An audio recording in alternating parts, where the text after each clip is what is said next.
Visakha steel plant పేలుడు బాధితుల్ని పరామర్శించేందుకు వెళ్లిన మాజీ ముఖ్యమంత్రి వైసీపీ అధ్యక్షుడు జగన్మోహన్ రెడ్డి కొన్ని కీలకమైన అంశాలను ప్రస్తావించారు. ఇప్పటి వరకు అందరూ కూడా విశాఖ స్టీల్ ప్లాంట్ కు ప్యాకేజ్ ఇచ్చేశారు, అంత సవ్యంగా ఉంది అనుకున్నారు. కానీ జగన్మోహన్ రెడ్డి ఒకవైపు ప్యాకేజ్ ఇచ్చామని చెబుతూనే విశాఖ స్టీల్ ప్లాంట్ ఊపిరి తీసేసేందుకు తెర వెనుక జరుగుతున్న అనేక కుట్రల్ని ఎత్తుగడల్ని కూడా జగన్మోహన్ రెడ్డి ఈరోజు తన మీడియా సమావేశంలో ప్రస్తావించారు. అక్కడికి మీడియా సమావేశానికి కొందరు బాధితులు కూడా వచ్చారు. ఆ బాధితులు ఈ రోజు కాదు, 2025 ఏప్రిల్ లో కూడా ఇలాగే ఒక ప్రమాదం జరిగి పెంటయ్య అనే ఒక కార్మికుడు చనిపోయాడు. నిన్న నారా లోకేష్ గారు అక్కడికి వెళ్లి పర్మనెంట్ ఉద్యోగాలు ఇస్తాం, పరిహారం ఇస్తామని చెప్పారు. కానీ ఇది కేవలం ఇప్పుడున్న పరిస్థితిని దాటవేయడానికి మాత్రమే ఈ హామీలు ఇచ్చారా అన్న అభిప్రాయం కలుగుతుంది. ఎందుకంటే 2025 ఏప్రిల్లో పెంటయ్య అనే ఉద్యోగి ప్రమాదవశాత్తు అక్కడ చనిపోతే ఆ రోజు కూడా ఇదే తరహాలో పర్మనెంట్ ఉద్యోగం ఇస్తాం, పరిహారం ఇస్తామని చెప్పారంట. పెంటయ్య భార్య, కుమార్తె, ఇద్దరు కుమారులు కూడా జగన్మోహన్ రెడ్డి ఉన్న ప్రెస్ మీట్ దగ్గరకు వచ్చారు. వాళ్ళే స్వయంగా చెప్తున్నారు, ఆ రోజు ఇలాగే మాకు పరిహారం ఇస్తామని చెప్పారు, ఉద్యోగం ఇస్తామని చెప్పారు. 14 నెలలు గడిచింది, కనీసం ఉద్యోగం సంగతి పక్కన పెడితే పరిహారం కూడా ఇవ్వలేదు. ఎంత అన్యాయం అంటే చివరికి వెళ్ళి మేము అడిగితే అసలు పెంటయ్యకు సంబంధించిన ఫైలే లేదు అని చెప్తున్నారు అని మీడియా దగ్గర వాళ్ళు కూడా చెప్తూ ఉన్నారు. ఈ పెంటయ్య అన్నకు కూతురు ఐడి కార్డు, భాగ్యశ్రీ కూతురు, కొడుకు ప్రసాద్, నవీను ప్రసాద్ చనిపోయినప్పుడు ఉద్యోగాలు ఇస్తామన్నారు, నెలలోనే ఉద్యోగం ఇస్తామన్నారు. పిల్లలకు కాంపన్సేషన్ ఇస్తామని చెప్పినారు. ఇంతవరకు కాంపన్సేషన్ ఇవ్వాల, ఇంతవరకు జాబ్ లేదు. జాబ్ అడిగితే కాంపన్సేషన్ అడిగితే నిర్దాక్షిణ్యంగా ఫైల్ పోయింది అని చెప్తా ఉన్నారు. ఇంత నిర్దయగా ప్రభుత్వాలు వ్యవహరించడం ధర్మమేనా అని అడుగుతా ఉన్నా. అంటే నిన్న నారా లోకేష్ గారు పరిహారం ఇస్తాం, మేము ఉద్యోగం ఇస్తాం అని చెప్పినవన్నీ ఆ తర్వాత అమలు అవుతాయా లేదా అన్నది ప్రశ్నార్థకమే. ఎందుకంటే ఈ ప్రభుత్వంలోనే ఒక దుర్ఘటన జరిగితే ఉద్యోగం ఇస్తాం, పరిహారం ఇస్తామని చెప్పి 14 నెలల తర్వాత వెళ్ళి అడిగితే అసలు ఫైలే లేదని చెప్తున్నారంటే ఎంత దుర్మార్గంగా పరిస్థితులు ఉండాలి. జగన్మోహన్ రెడ్డి ఇంకా మరికొన్ని అంశాలను కూడా ప్రస్తావించారు. వైసీపీ అధికారంలో ఉన్నప్పుడు అంటే 2 ఏళ్ల క్రితం వరకు ఇక్కడ ఉద్యోగులకు సంబంధించిన క్వార్టర్స్ లో విద్యుత్ బిల్లు యూనిట్ కి 50 పైసలు వసూలు చేస్తుంటే ఇప్పుడు దాన్ని ఏకంగా యూనిట్ కి ₹8.50 అంటే 8 రూపాయలు పెంచేశారు.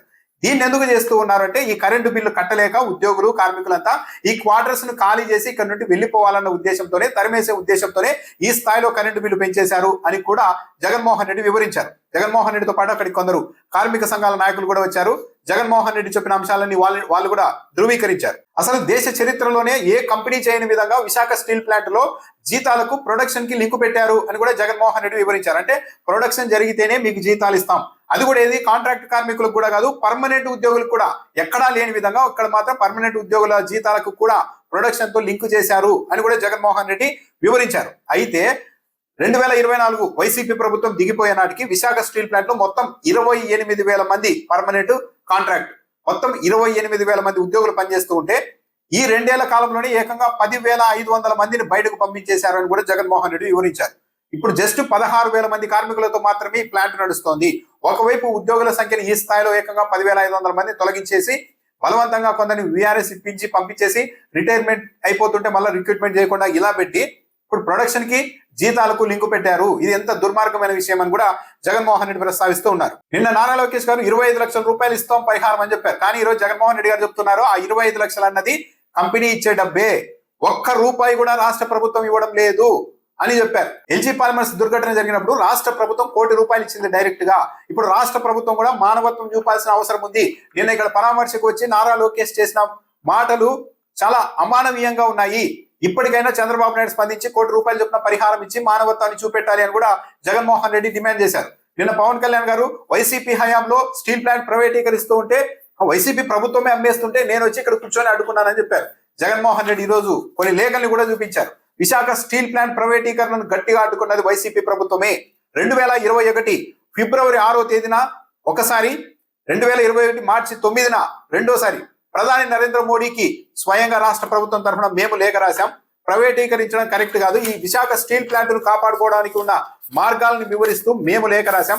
ఆ తర్వాత 2021 మేలో అసెంబ్లీ వేదికగా విశాఖ స్టీల్ ప్లాంట్ ను ప్రైవేటీకరించడానికి వీలు లేదు అంటూ మేము తీర్మానం చేసి పంపించాం. మేము అంత గట్టిగా అడ్డుపడడం వల్లే ఆ రోజు విశాఖ స్టీల్ ప్లాంట్ ప్రైవేటీకరణ జరగలేదు. విశాఖపట్నానికి ప్రధాని నరేంద్ర మోడీ గారు వచ్చినప్పుడు కూడా పబ్లిక్ మీటింగ్ లోనే విశాఖ స్టీల్ ప్లాంట్ ను ప్రైవేటీకరించవద్దని మేము చెప్పాము. దాని వల్లే ప్రైవేటీకరణ ఆగిపోయింది. మేము అధికారంలోకి వచ్చిన తర్వాత ప్యాకేజ్ తెచ్చామని తెలుగుదేశం పార్టీ నాయకులు చెప్పుకుంటున్నారు. కానీ ఆ ప్యాకేజ్ లో ₹1 కూడా ఈ ప్లాంట్ మెయింటెనెన్స్ కోసమో, పనితీరు పెంచడం కోసమో, లేకుంటే విడి భాగాలు కొనుగోలు కోసమో యంత్రాన్ని నవీకరించడం కోసమో ₹1 కూడా వాడలేదు.